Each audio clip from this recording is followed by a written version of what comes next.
Hi everyone. आज का हमारा फर्स्ट टॉपिक कॉन्स्टिट्यूशनल सीरीज का है, constitution and the constitutionalism. Constitution is the basic law of the country जो आउटलाइन करता है आपकी गवर्नमेंट का फ्रेमवर्क एंड प्रोसीजर। तो यहाँ पे दो टर्म्स है और दोनों का मीनिंग भी जो है वो डिफरेंट है। एक है हमारा फ्रेमवर्क और एक है हमारा प्रोसीजर।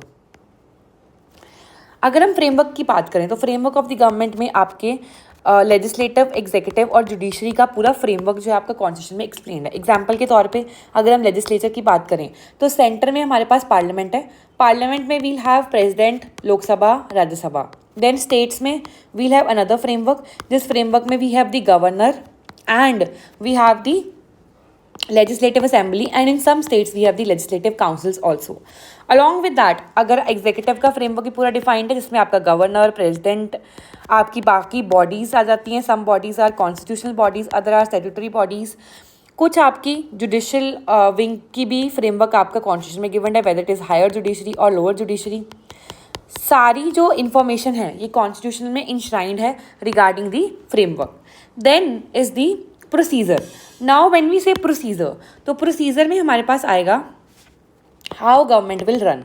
तो वो हाउ गवर्नमेंट विल रन का क्वेश्चन आपका कॉन्स्टिट्यूशन देता है by telling the procedure which have to be followed by the government, right. इसके बाद defines the powers and the functions and how the constitutional changes में be made. तो powers and the function से तो हमें पता चल ही गया कि गवर्नमेंट के जो फंक्शंस हैं वो बताएगा कैसे परफॉर्म करने हैं, गवर्नमेंट की पावर्स हैं वो कैसे एक्सरसाइज करनी है, कौन सी एक्सरसाइज करनी है, ये सब कुछ हमारे कॉन्स्टिट्यूशन में गिवन है। तो ये थर्ड एस्पेक्ट है हमारी कॉन्स्टिट्यूशन की डेफिनेशन का। इसके अलावा आपका कॉन्स्टिट्यूशनल चेंजेस मतलब अमेंडमेंट्स, कॉन्स्टिट्यूशन में अमेंडमेंट कैसे करनी है, कौन सा कॉन्स्टिट्यूशन का पार्ट अमेंड हो सकता है, कौन सा नहीं हो सकता, क्या वो बेसिक स्ट्रक्चर है कि नहीं है, ये सब कुछ उसके जो प्रिंसिपल्स हैं वो कॉन्स्टिट्यूशन में है। ऑल्दो वो आर्टिकल की फॉर्म में ना हो सकता है, बट वो प्रिंसिपल्स के फॉर्म में ज़रूर होता है। ये तो थी हमारी बेसिक डेफिनेशन कॉन्स्टिट्यूशन की, ठीक है। अब साथ ही में वो कह रहा है कि सिटीजन्स को कुछ प्रोटेक्शंस मिलते हैं against the arbitrary actions of the government. अब गवर्नमेंट आर्बिट्ररी कब एक्ट करेगी, या तो अपने फ्रेमवर्क से हटेगी, या प्रोसीजर गलत फॉलो करेगी, या अपनी पावर्स को एक्सेसिवली यूज़ करेगी, या फंक्शंस को परफॉर्म नहीं करेगी, या अमेंड कर देगी कॉन्स्टिट्यूशन को। That amendment will be detrimental to the people. So in all these cases your rights will be infringed. और ये राइट्स की प्रोटेक्शन के लिए भी, इस राइट की रेमेडी के लिए भी कॉन्स्टिट्यूशन हमें फंडामेंटल राइट्स प्रोवाइड करता है और साथ में रेमेडी भी देता है। अब जो कॉन्स्टिट्यूशन है ना वो दो चीज़ें बताता है। एक तो हमें फॉर्म ऑफ द गवर्नमेंट बता देता है कि प्रेसिडेंशियल है, पार्लियामेंट्री है, क्या सेंटर स्टेट की रिलेशनशिप है, वो सब बताएगा। Second, relationship between citizen and the government भी कॉन्स्टिट्यूशन हमें बताता है कि कैसा रिलेशनशिप होगा। अब कॉन्स्टिट्यूशन में दो एस्पेक्ट्स की हमने बात करनी, जब हम रिलेशनशिप की बात कर रहे हैं तो दो डिफरेंट एंगल्स में हमने इसको देखना है। एक तो जो डिफरेंट ऑर्गन्स हैं आपके और जो डिफरेंट लेवल्स हैं उसके बीच में क्या रिलेशनशिप है। एग्जाम्पल के तौर पे इसमें आपका सेंटर और स्टेट आ जाएगा, प्लस आपका लेजिस्लेटिव, एग्जीक्यूटिव और जुडिशरी के सारे चेक्स एंड बैलेंसेस आ जाएंगे। Secondly, it also talks about the relationship that government will have with the citizens, right? So it also talks about the relationship between the citizen and the government. तो ये जो highlighted portion है ये आपके कुछ keywords हैं जो meaning of the constitution में आप अपने एग्जाम में लिख सकते हो। अब कॉन्स्टिट्यूशन को हम fundamental law of the land भी कहते हैं, ग्रैंड नॉर्म भी कहते हैं। क्यों कहते हैं? Constitution of a country provides basis for the governance. तो framework of the government, procedure to be followed by the government, powers and the functions of the government, ये सब कुछ क्या बता रहा है कि गवर्नेंस कैसे की जाएगी। देखो government is narrower than the governance. Governance is the whole process. So वो पूरी जो प्रोसेस है गवर्निंग की, वो आपकी जो गवर्नेंस है वो सारा कॉन्स्टिट्यूशन ही हमें प्रोवाइड करता है। Secondly, it contains the basic और the fundamental law of the land. आपका constitution fundamental law of the land है और उसके अनुसार ही सरकार को चलना पड़ता है। तो रूल ऑफ लॉ अगर हम देखें तो वो outrightly establish by the constitution, कि सरकार को कॉन्स्टिट्यूशन के अधीन चलना पड़ता है। Law is greater than the government and government have to abide by the constitution of India. It contains law and the principles. देखो अगर हम कहें सिर्फ लॉ ही जो लेजिस्लेशन के द्वारा बना गया है, या कह लीजिए कोई प्रेसिडेंट है, कोई कन्वेंशन है, सिर्फ वो आपका कॉन्स्टिट्यूशन है, that will be wrong to say. हमने यहाँ पे ब्रॉडर सेंस में प्रिंसिपल वर्ड को लेना है कि आपके जो प्रिंसिपल्स हैं, जो आपके प्रिंसिपल्स हैं प्लस जो आपके लॉज हैं, चाहे वो डिफरेंट सोर्सेज से आ रहे हों, वो सब मिलाकर आपके कॉन्स्टिट्यूशन को बनाते हैं। आपकी कन्वेंशन, आपके customs, presidents, legislative laws, and then also your constitution plus the principles that are enshrined at various places, although they may not come under the direct source of law, but still they are the constitution. Definitions मैंने इसलिए यहाँ पे side कर दी है, एक तो understanding of constitution, and secondly when we write any answer pertaining to constitution, it is better to cite 1 or 2 definition. यहाँ पे लॉर्ड ब्राइस की definition है जो कि it is aggregate of laws and customs under which life of state goes on. अब देखो ये एक narrow definition है। क्यों narrow definition है? यहाँ पे simple कहा है law और custom, किसी third thing की बात ही नहीं की, तो ये आपकी एक narrow definition होगी। Then जो थॉमस पेन एंड टॉकविल है, they gave the definition that it is aggregate of only those written principles which regulates the administration. Again यहाँ पे focus written पे है, वहाँ पे focus law और custom के ऊपर है, तो ये भी आपकी एक narrow definition है। अब broad definition की अगर हम बात करें तो वो आपकी केसी वियर की, फिलिप की और गिलक्राइस की है। They say that it denotes all written and unwritten principles. तो जब आपने principle word use कर दिया ना, तो it encompasses all things, whether it is in any written format or it is in any unwritten form, or it is the source of which could be anywhere. Like it is not compulsion कि it should be from any legislation or it could be from any judicial precedent. It could be from anywhere, but what is important that it should be an established principle. अगर वो एक established principle है, चाहे वो unwritten हो, फिर चाहे वो रिटर्न हो, अगर वो एडमिनिस्ट्रेशन ऑफ स्टेट को रेगुलेट कर रहा है प्लस वो एक प्रिंसिपल है, तो वो कॉन्स्टिट्यूशन में कवर हो जाएगा। वेड और फिलिप की डेफिनेशन जो है वो कहती है a document having legal sanctity. तो ये जो सैंक्टिटी वाला कॉन्सेप्ट है, ये हमारे इंडियन कॉन्स्टिट्यूशन को लेकर वर्ड यूज़ किया जाता है, which sets out framework and the principal functions of the government. ये हम पीछे भी पढ़ के आए हैं कि फ्रेमवर्क भी हम पढ़ के आए हैं, functions of the organs of the government भी पढ़ कर आए हैं, and declares principle governing the operation of those organs. Again principle word बहुत ही एक ब्रॉड वर्ड होता है, बहुत ही एक ब्रॉड सेंस में हम इसको यूज़ करते हैं। तो कॉन्स्टिट्यूशन कुछ नहीं है, कुछ प्रिंसिपल्स हैं जो बताते हैं कि कैसे आपने डिफरेंट ऑर्गन्स ऑफ गवर्नमेंट को ऑपरेट करवाना है। तो ये देखो 3 वर्ड्स ने, principle, organs, operate, they actually summed up your entire constitution. Now moving to the constitutionalism. तो सिंपल अगर हम देखें लेमैन की भाषा में, आपकी जो लिमिटेड गवर्नमेंट है वो आपकी कॉन्स्टिट्यूशनलिज्म है। पर वो लिमिटेड गवर्नमेंट जो है that is limited by, again I will be using word principle, but before that I'll use constitutional principles. जब आपकी सरकार कॉन्स्टिट्यूशनल प्रिंसिपल से लिमिट की गई है तो आपकी जो गवर्नमेंट है हम मानेंगे कि वहाँ पे कॉन्स्टिट्यूशनलिज्म है। ये तो थी एक लेमैन लैंग्वेज में। अगर हम लॉ की भाषा में समझें, means belief in the constitutional government और belief in the constitutional principles. बहुत ही ब्रॉड डेफिनेशन अगेन कि एक बिलीफ है, किसमें बिलीफ है? आपकी जो सरकार है और आपके जो प्रिंसिपल्स हैं। और बिलीफ इसलिए क्योंकि आपकी सरकार भी कॉन्स्टिट्यूशनल है और आपके प्रिंसिपल भी कॉन्स्टिट्यूशनल है। इट एस्टेब्लिश कॉन्स्टिट्यूशनल गवर्नमेंट, मतलब जो आपकी सरकार है वो एक कॉन्स्टिट्यूशनल गवर्नमेंट है, मतलब कॉन्स्टिट्यूशनल गवर्नमेंट मतलब it is controlled by constitution, right. Development of judicial system can be trace to growth of constitutionalism. अब यहाँ पे ये ऐसा क्यों लिखा, देखिए जो जुडिशरी है ये चेक्स एंड बैलेंसेस रखती है, और चेक्स एंड बैलेंसेस किसके आधार पे होते हैं? कॉन्स्टिट्यूशन के आधार पे। किसी भी लॉ को जब वॉइड डिक्लेयर किया जाता है तो उसका बेसिस क्या होता है? कॉन्स्टिट्यूशन। जब आप लेजिस्लेचर को और एग्जीक्यूटिव के ऊपर चेक्स एंड बैलेंस रख रहे हो कॉन्स्टिट्यूशन के ऊपर बेस्ड, तो हम कहेंगे कि वो कॉन्स्टिट्यूशनलिज्म की ग्रोथ में वो ट्रेस करवा रही है, राइट। अब इसके बाद हिस्ट्री ऑफ द कॉन्स्टिट्यूशनलिज्म की बात करें तो starting with the Roman empire. तो रोमन एम्पायर में देखिए वी हैड 2 वर्ड्स, एक तो आपका लेक्स और एक आपका जस। लेक्स का मतलब है कि state made rule with in the concept of rule of law.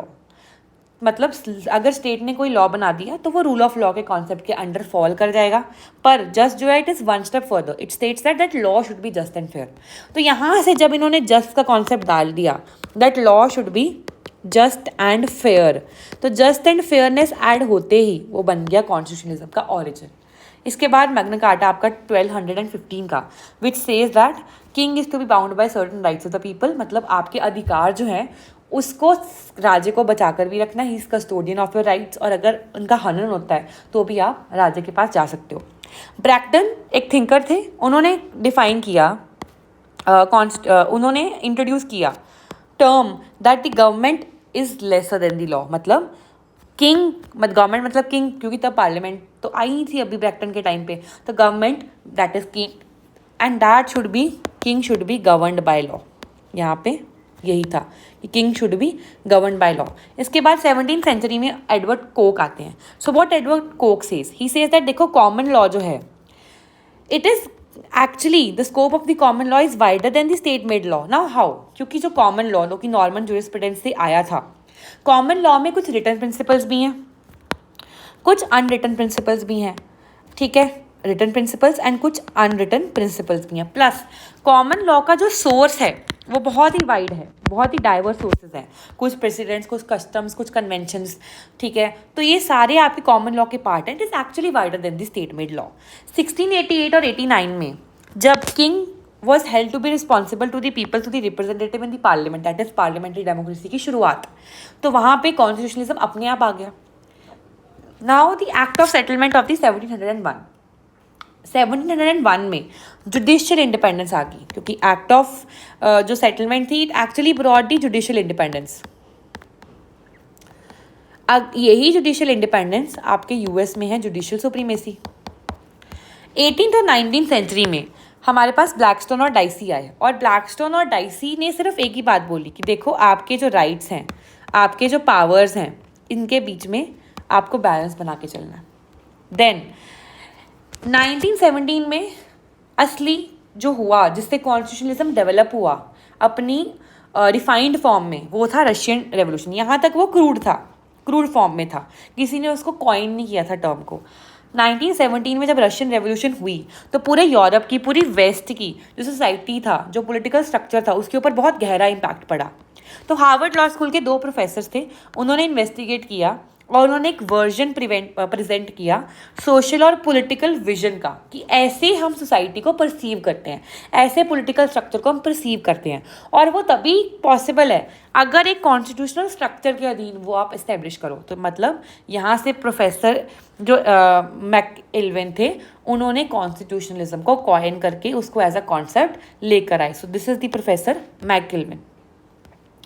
Now definition भी मीनिंग की पढ़ेंगे। पहले, it has one essential quality, it is a legal limitation on the government, मतलब लिमिटेड गवर्नमेंट हमने पढ़ा ही है लेमैन की डेफिनेशन में ना, तो ये एक लीगल लिमिटेशन है सरकार के ऊपर, लॉ के द्वारा स्थापित की हुई एक लिमिटेशन है, लीगल लिमिटेशन है गवर्नमेंट के ऊपर।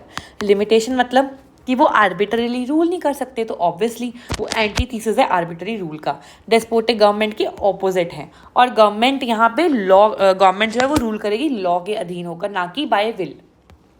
ऑल राइट, नेक्स्ट आपके कार्ल फ्रेडरिच की डेफिनेशन है, it is built on the simple proposition that the government is set of activities organised on the behalf of the people. Very simple, हम सरकार को हम डेमोक्रेसी में we elect our representatives who will work on our behalf, करने को वो सारे काम हमारे करने वाले हैं, पर हर इंसान तो वो काम कर नहीं सकता, तो हम अपने में से कुछ रिप्रेजेंटेटिव चुनकर भेज देते हैं पार्लियामेंट में। नाउ कॉन्स्टिट्यूशनलिज्म इसी प्रोपोजिशन के ऊपर बना हुआ था कि जो बना हुआ है कि government is actually, government have to perform certain activities and that those activities are operated and organised by the government on behalf of us.